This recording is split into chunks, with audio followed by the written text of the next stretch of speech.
Hi అండి. నేను మీ లక్ష్మి. ఈరోజు అందరికీ ఉపయోగపడే కొన్ని టిప్స్ చూద్దామండి. ఫస్ట్ టిప్ అండి. ఈ ప్యాంట్ ఫోల్డింగ్ అనేది ఒకసారి మనం ఫోల్డ్ చేసుకున్నామంటే ఇంకా అస్సలు అది ఊడదండి. ఎలాగో చూపిస్తున్నాను చూడండి.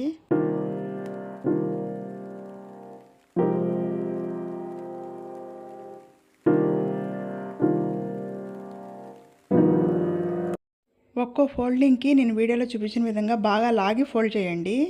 ఇలా లాగారంటే కనుక టైట్ అవుతుంది. ఇలా కనుక ఫోల్డ్ చేసుకుంటే ఇలా కింద పడినా కూడా ఆ ప్యాంట్ ఫోల్డింగ్ అనేది ఊడదండి. మళ్ళీ ఇంకోసారి చూపిస్తున్నాను చూడండి. ఆ ప్యాంట్ అనేది 2 మడతల మీద అలా వేసుకోండి నేను వీడియోలో చూపించిన విధంగా. తర్వాత ఆ ప్యాంటుని కొంచెం లోపలికి ఫోల్డ్ చేసుకుని ఇప్పుడు నేను మడత పెడుతున్నట్టు అదే ప్రకారంగా మడత పెట్టుకోండి. ఇప్పుడు అది రివర్స్ చేసుకుని అక్కడ ఒక పాకెట్ లాగా వస్తుందండి. దానిలో గనక ఎక్స్ట్రా ఉన్న పీస్ కనుక లోపల పెట్టేసుకున్నామంటే ఇంకా ప్యాంట్ అనేది అస్సలు ఊడదు. ఐరన్ చేపించాల్సిన అవసరం లేదండి. ఇలా కనుక మీరు ఫోల్డ్ చేసుకున్నారంటే ఇంకా అసలు ఊడదు. ఎలా బ్యాగ్లో కూడా పెట్టేసుకోవచ్చు. ఒకసారి ఇలా ట్రై చేయండి. మన నెక్స్ట్ టిప్ అండి. మనకి బ్యాంగిల్స్, ఇలాంటి బ్యాంగిల్స్ కలర్ పోతూ ఉంటాయి. తర్వాత వచ్చి చాలా డెలికేట్గా ఉంటాయి. మళ్ళీనేమో ఆ చమ్కీలు అనేవి ఊడిపోతూ ఉంటాయండి.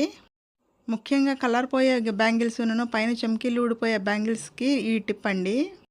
ఈ కలర్ పోయే గాజులు, చమ్కీలు ఊడిపోయే గాజులకి మనం కొంచెం జాగ్రత్తగా ఉండాలండి. దానికోసం నేను ఒక చిన్న గిన్నె పెట్టుకున్నాను. దానిలో కొంచెం వేడి నీళ్ళు బాగా బాయిల్ చేయకుండా లైట్గా ఆ బెలూన్స్ అనేవి స్టార్ట్ అయినప్పుడు ఆఫ్ చేసేసుకోండి. తర్వాత ఈ బ్యాంగిల్స్ అనేవి దానిలో వేసేసుకోండి. దానికి అడుగునున్న కలర్ అంతా వచ్చేస్తుందండి, కలర్ పోయే బ్యాంగిల్స్ అయితే మాత్రం. ఆ పైన ఉన్న చమ్కీలు కూడా ఇంకా అతుక్కుపోతాయి. ఇంకా బయటకు అనేవి మనకి అంటుకోవు అసలు మనం వేసుకున్నా కూడా. గాజు అనేది స్టిఫ్నెస్ అనేది బాగా పెరుగుతుందండి. బాగా మందంగా ఉంటే తొందరగా పగలదది. గాజు అనేది చాలా గట్టిగా తయారవుతుంది. ఒక 2 నిమిషాలు ఉంచుకున్న తర్వాత మనకి గాజులు అనేవి బయటికి తీసేసుకుని ఒక క్లాత్ తుడిచేసేసుకోండి. ఇలాంటి గాజులు మీరు తెచ్చిన వెంటనే కనుక ఒక్కసారి ఇలా చేసుకున్నారంటే ఇంక తర్వాత ఇంక మీరు అది చెమ్కీలు ఉడడం కానీ, చిట్లిపోవడం కానీ, కలర్ పోవడం కానీ ఇలాంటివి ఏం జరగవండి. ఒక్కసారి కనుక మీకు కలర్ పోతే ఇంక మళ్ళీ ఇంకా మనం వేసుకున్నా కూడా కలర్ అనేది దానికి అంటదు. ఒకసారి ట్రై చేయండి. ఇప్పుడు ఆ బ్యాంగిల్స్ని ఒక క్లాత్ తుడిచేసుకుని ఆరబెట్టేసుకోండి. తర్వాత లోపల పెట్టేసుకోండి. ఇవి చాలా స్ట్రాంగ్గా ఉంటాయండి. వేడి నీళ్ళలో కనుక ఒకసారి వేసామంటే అవి గట్టితనం అనేది వస్తుంది. మనకి వేసుకునేటప్పుడు చిట్లకుండా ఉంటాయి. మీరు మామూలు గాజులైనా సరే ఇలా కొంచెం వేడి నీళ్ళలో వేసారంటే గట్టితనం అనేది వచ్చేస్తుందండి. ఒకసారి ట్రై చేయండి ఇలాగా. ఈ వేడి నీళ్ళు అలాగే చల్లారనివ్వమాకండి. ఇలాగే సింక్లో కనుక పోసేసుకున్నామంటే ఆ సింక్లో ఏమన్నా పురుగులు అన్న ఉన్నా కూడా చనిపోతాయి. బ్యాక్టీరియా ఫామ్ అవ్వకుండా ఉంటాయి. మన నెక్స్ట్ టిప్ అండి. ఇలా రెగ్యులేటర్ని పద్దాక మనం మార్చినప్పుడు పెట్టినప్పుడు కొత్త సిలిండర్ అయితే ఒక్కొక్కసారి లీక్ అవుతూ ఉంటుందండి. ఎన్నిసార్లు ఆ సిలిండర్ది ఆ రెగ్యులేటర్ తీసి పెట్టినా కూడా అది స్మెల్ అనేది వస్తూనే ఉంటుంది. ఒక్కొక్కసారి ఆ కొత్త సిలిండర్ పెట్టినప్పుడు మాత్రం ఈ ప్రాబ్లం వస్తూ ఉంటుంది. లేదంటే సిలిండర్ అయిపోయేటప్పుడు ఈ ప్రాబ్లం వస్తూ ఉంటుంది. ఇలా మీరు రెగ్యులేటర్ మార్చినప్పుడల్లా అలా ప్రాబ్లం వస్తూ ఉంటే ఇలా ట్రై చేయండి. లేదంటే కనుక మీకు స్ట్రక్ అవుతూ ఉంటుంది ఒక్కొక్కసారి. ఆన్ ఆఫ్ బటన్ అనేది దానికి కొంచెం వ్యాజిలైన్ అనేది లోపలికి అప్లై చేసుకోండి. ఆ బటన్ ఒక్కొక్కసారి తుప్పెక్కేసేసి లోపల అలా మనకి స్ట్రక్ అవుతూ ఉంటుంది. ఆ స్ట్రక్ అవ్వడం వల్లే గ్యాస్ అనేది లీక్ అవుతూ ఉంటుందండి. స్మెల్ వస్తూ ఉంటుంది. అలా కాకుండా వ్యాజిలైన్ కనుక మనం లోపలంతా అప్లై చేసామంటే అది స్మూత్గా లోపలికి కూర్చుంటుందండి. కాబట్టి మనం ఆన్ ఆఫ్ బటన్ కూడా ఫ్రీ అయిపోతుంది. ఒకసారి ట్రై చేయండి. ఈ ప్రాబ్లం చాలామంది ఫేస్ చేసి ఉంటారండి.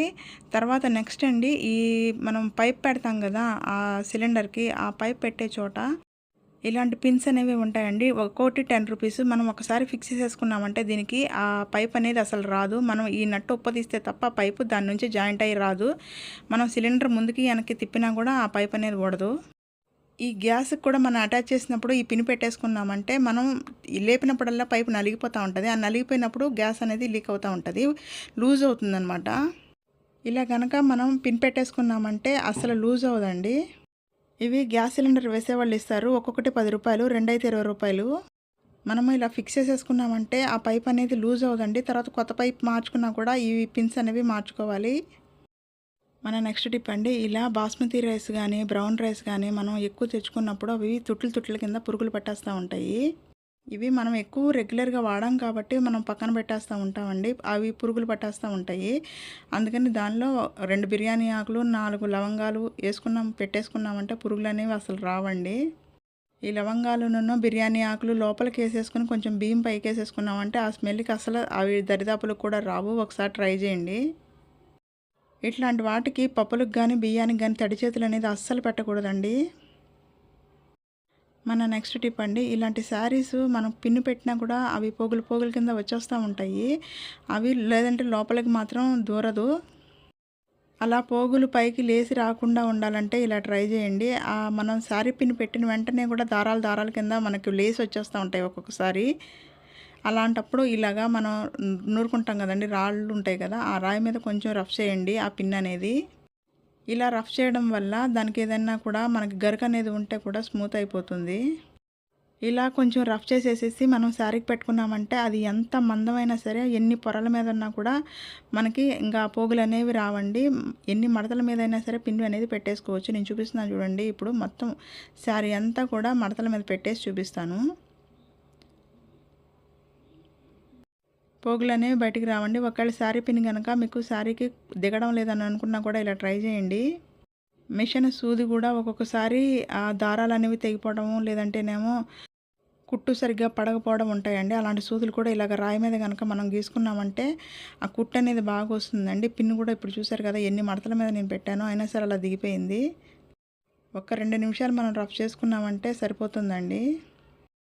మీరు పిన్ను దిగట్లేదు కదా అని బలవంతంగా కనుక ఆ శారీకి పెట్టారంటే మొత్తం కుట్లన్నీ ఊడిపోతూ ఉంటాయండి ఆ పోగులు. మన నెక్స్ట్ టిప్ అండి, ఇలా అయిపోయిన టాబ్లెట్స్ ఉంటాయి కదండి, అంటే ఎక్స్పైర్ అయిపోయిన టాబ్లెట్స్ ఉంటాయి కదా, అవి పడేయకుండా ఒకసారి ఇలా ట్రై చేయండి.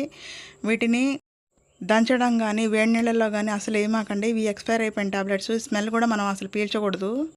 ఇలా ఒక టాబ్లెట్ తీసుకొని దాన్ని మనకి సింక్లో మన సామాన్లన్నీ కడిగేస్తాం కదండి, సామాన్లు కడిగేసిన తర్వాత సింక్ అంతా కడిగేసుకున్న తర్వాత ఇంకా మనం పడుకునేటప్పుడు ఈ సింక్ ఆ జల్లెడలో ఈ టాబ్లెట్ అనేది వేసేసుకొని ఒక్కసారి తడిపి వదిలేసేసేయండి. ఇంకా అది మెల్లిగా నానుతుంది. ఆ నాన్నప్పుడు ఆ లోపల ఏమైనా పురుగులు ఉన్నా కూడా అవి వెంటనే చనిపోతాయండి.